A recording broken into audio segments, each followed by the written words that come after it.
የተወለደው ዲሴምበር 10 1980 በፈረንጆቹ ካምፑር የምትባለው የህንድ ከተማ ውስጥ ነው። ግን ኦሪጂናሊ ቤተሰቦቹ ጀሙ ከሚባለው አካባቢ የሚገኙ ናቸው። ጀሙ ከሽሚር አካባቢ ማለት ነው። የቪዲት አባት አንድ አርሚ ኦፊሰር ነበረ። በዛም የተነሳ አባቱ በሚዘዋወር ሰዓት ላይ ቪዲትም አብሮ ከልጅነቱ ጀምሮ ህንድ ውስጥ ያሉ ትልቅም ትንሽም ከተማዎች ላይ እየተዘዋወረ መኖር ችሏል። ቪዲትም ገና ልጅ እያለ ብዙም ሳያድግ አባቱ የሞተበት ሲሆን ዛሬም ላይ እንኳን ቢታይ በቤተሰቡ ጉዳይ ላይ በጣም ስስና ጠንከር ያልሆኑ ይታያል።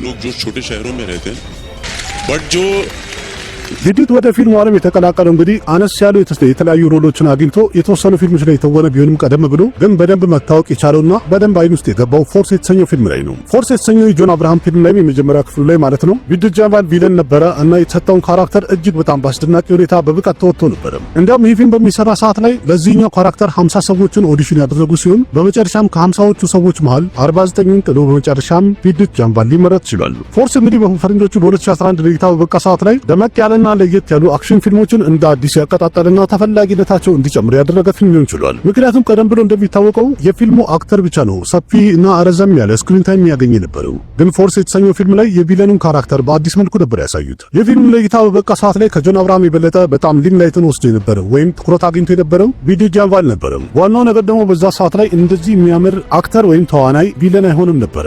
በዛው ዓመትም በዚህ ፎርስ በተሰኘው ፊልም ላይ ባሳየው ድንቅ ትወና ቪዲት አይፋና ፊልምፌር ሁለቱንም አዋርዶች ቤስት ዴቢው አክተር በሚለው ሊሸለምና ክብር ሊያገኝ ችሏል። እንደሚታወቀው በዛ ሰዓት ላይ ኔፖ ኪዶን ወይም ስታር ኪዶስ ነበረ የመጀመሪያ ፊልማቸው በሚሰሩ ሰዓት ላይ አዋርድ የሚሸለሙት። ግን በዛ ሰዓት ላይ ጭራሽ ኖሚኒም እጩም አልነበሩም። ጭራሽ ቪዲት ጃንቫል እንግዲህ በዚህ ሰዓት ላይ የተሸለመው በኔጌቲቭ ሮል ነበረ። እናም የተለያዩ ክሪቲክስ አዋርዶችንም በመሸለም በዛ ዓመት እንግዲህ ለቪለን ካራክተር ሰፊ ቦታና ትልልቅ አዋርዶች የተሸለመ ምርጥ አክተር አስብሎታል። ምክንያቱም ቤስት ዴቢው አክተር ለመሪ ተዋናይ እንጂ ለቪለን ሮል ብዙ ጊዜ አይሸልማት አልነበረም፣ ወይም ቀደም ብለን ስናየው ማለት ነው። ቪዲት ጃንቫል እንግዲህ ብዙ ጊዜ ሲጠየቅ እንደሚናገረው ከሆነ የአንቶኒ ባንደራስ በጣም አድናቂ እንደሆነ ይናገራል። በዛ ላይ ደግሞ እሱ የሰራበት ዲስፓራዶ የተሰኘውን ፊልም በጣም እንደሚወደው ብዙ ጊዜ ተናግሯል። እንዲያም እንደሚለው ከሆነ እዛ ላይ የታየው ይሄ ጋንፋይቱ ወይም መሳሪያ አተኳኮሱና ስታይሉ በአጠቃላይ እኛም ፊልሞቻችን ላይ ብንጠቀመው ደስ ይለኛል ብሎ አስራ ሰጥቷል። ከልጅነቱ ጀምሮ ያው የወታደር ልጅ ስለሆነ ካደገ በኋላ ወታደር እንደሚሆን ካልሆነ ደግሞ ኢንጂነር እንደሚሆን ብዙ ጊዜ ይነገረው ነበርም። ግን እያደገ ሲመጣ ቪዲት ጃንቫል ትኩረቱ በአጠቃላይ ወደ ማርሻል አርት ሊሄድ ችሏል።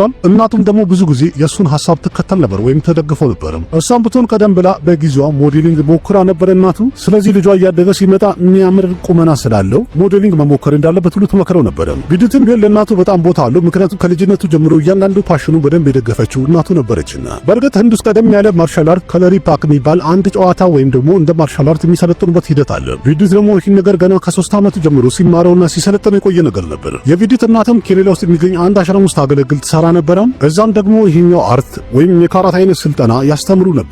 በአንድ ኢንተርቪው ቪዲት እንዳለው ከሆነ እኔ በጣም ትንሽ ልጅ ነበርኩኝ። እናም እንደዚህ ህፃን የሆነ ትንሽ ልጅ በዚህ እድሜው ማርሻል አርት ሲሰለጥን ማየት ለነበረው ማህበረሰብ በአጠቃላይ እንግዳና አዲስ ነገር ነበር ብለዋል። ግን እያደገ ሲመጣ ይህንኑ ማርሻል አርት በጣም በአስገራሚ ሁኔታ አዘምኖትና አሻሽሎት በማሳየቱ የተነሳ ከ23 የበለጡ ሀገራት ላይ ህንድን ወክሎ ይህንኑ ማርሻል አርት በደንብ እያሳየ ትልቅ ስምና ክብር እንዲሁም ሽልማትም አግኝቶበታል። እንዲያውም ቪዲት እንደሚለው ከሆነ ይህ ከሌላ የተባለው የህንድ ባህላዊ ማርሻል አርት እንደዚህ አይነት ማርሻል አርት በሙሉ ዓለም ላይ የለም። ምክንያቱም በሰውነት ብቻ ሳይሆን በአይምሮም ጭምር ሰዎችን ጠንካራ የማድረግ አቅም አለው ብሎ ይመሰክርለታል። የሰልማን ካን ፕሪምነር ተንደርፓዩ የተሰኘው ፊልም በሚሰራ ሰዓት ላይ ቪዲት ጃንቫል የሰልማን ወንድም ሆኖ እንዲተውን ተጠይቆ ነበር። ግን እሱ ይህንን ካራክተር ወይም ገጸ ባህሪ አልጫወትም ብሎ እምቢ አለ። ዋና ምክንያት ነው በዛ ሰዓት ላይ ኮማንዶ ክፍል 2 እየተሰራ ነበር። ለዛ ዝግጅት እያደረገ ነበረ። ስለዚህ ዝግጅቱ ላይ ምንም አይነት እንቅፋት እንዲኖር ስላልፈለገ ለፊልሙ በጣም ቦታው ስለነበረው ሌላ ፊልም መስራት ፈቃደኛ አልነበረም። በዛ የተነሳ ፕሪምነር ተንደርፓዩ የተሰኘውን ፊልም ላለመስራት ወስኗል ማለት ነው። प्रेम रतन धन पायो ना करने का कोई नहीं है, बट सलमान खान से काम करने का बहुत मन था और मैं करता अगर उस समय मैं कमांडो के लिए तैयारी नहीं कर रहा था። ከዛ ሌላም ቪዲት ጃንቫል ሃፒ ኒው ይር የተሰኘው ፊልም ላይ የሶኑ ሱድ ካራክተር እንዲጫወት ተጠይቆ ነበረ። ግን ይህን ካራክተር ባነበበ ሰዓት ላይ የጀጋን ካራክተር ሪሌት ማድረግ አልቻለም። ስለዚህ ምቾት የሚሰጥ ካራክተር አይደለም በማለት እንግዲህ ከፊልሙ ራሱን አውጥተዋል ወይም አግሏል። ምናልባት ይህን ካራክተር እንግዲህ ቢሰራ ኖሮ በፊልሙ ላይ ያሉ ሌሎች ረዳት አክተሮችን ሊሸፍናቸው ይችል ነበር፣ ሊያምርበት ይችል ነበር የሚል ብዙ አስተያየት አለ። ምን ትላላችሁ እናንተ?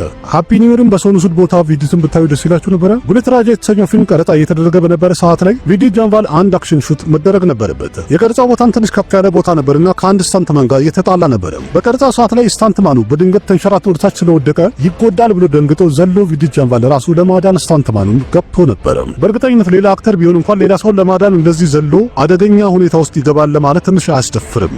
ምክንያቱም ብዙ አክተሮች እንግዲህ እንደዚህ አይነት የቀረጻ ቦታ ላይ ላለመጎዳት በጣም ስለሚጠነቀቁ ሌላውን ለማዳን ያደርጋሉ የማይባልበት ሁኔታ ነው ያለው። ግን በዛ ሰዓት ላይ ቪዲት የተጨነቀና ያሰበ የነበረው ለስታንትማኑ ነበር። ቪዲት ጃምባል ፎርስ ለተሰኘው ፊልም ኦዲሽን በሚያደርግ ሰዓት ላይ ፕሮዲውሰሮቹና ዳይሬክተሮቹ ባዩት ሰዓት ትወናውን እርግጠኛ ሆኖ የነበረው ወደፊት ሄዶ ራሱን ችሎ መሪ ተዋናይ ይሆናል ብሎ መስክረው ነበር። እንዲያም ያሉት ሁሉንም አክሽን ካራክተሮች አንተ በራስህ የምትወጣና የምትሰራ ከሆነ የተለያዩ ፊልሞች ላይ መሪ ተዋናይ መሆን የማይቀር ነው ብሎ መስክረውለት ነበር። ይህም እድል እንግዲህ ከእጁ አልወጣም። ምክንያቱም ፎርስ የተሰኘው ፊልም ላይ ሁሉንም አክሽን ሲኖች ያለምንም ስታንትማን ራሱ ነበር የሰራው። ፊልሙም ለእይታ ከበቃ በኋላ ፎርስ ማለት ነው በጣም ተወዳጅነትን ስላገኘ እያንዳንዱ አክሽን ሲኖቹ ተወዳጅ ነበሩ። ትወናው ምርጥ ነበረ። በመቀጠልም ወዲያው በፍጥነት ኮማንዶ የተሰኘ ፊልም እንዲሰራ አስፈረሙት። በቀጣይም የሰራው ኮማንዶ የተሰኘ ፊልም እንግዲህ ለቪዲት ጃምባል በጣም ለየት ያለና ስፔሻል የሆነ ስራው ነበር።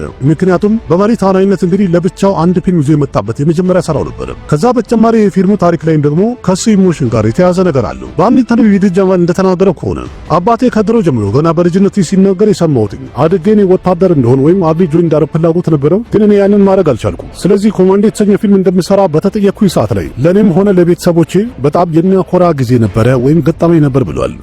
ጃምባል ወደ ስራ ህይወቱ ከተቀላቀለ ወይም ፊልም ስራ ከጀመረ 15 ዓመት ሞልቶታል። በዚህ በ15 ዓመት ውስጥ 17 የሆኑ ፊልሞችን ሰርቷል። ምንም እንኳን ብዙዎቹ ፊልሞች የሚጥረውና የሚሰራውን ያህል ስኬትን ያገኙ ባይሆንም ወደፊት ግን በህንድ ሲኒማ ላይ ትልቅ ለውጥ ይፈጥራል ተብሎ ተስፋ የሚደረግበት አክተር ነው። በተለይ ደግሞ እንደዚህ የአክሽን ጊዜ እየደመቀና እየሞቀ ከመጣ ተፈላጊነቱ በጣም እየጎላ ይመጣል ብዬ ተስፋ አደርጋለሁ። ስለዚህ በቀጣይ ከሆሊውድ ጋር የሚሰራው ስትሪት ፋይተር የተሰኘው ፊልም ትልቅ ስኬትን ይዞለት እንዲመጣ ምኞቴን የገለጽኩኝ ስለ ቪዲት ጃምባል ያነሳዋቸው የተለያዩ ነጥቦችን በዚሁ ቋጫለሁ።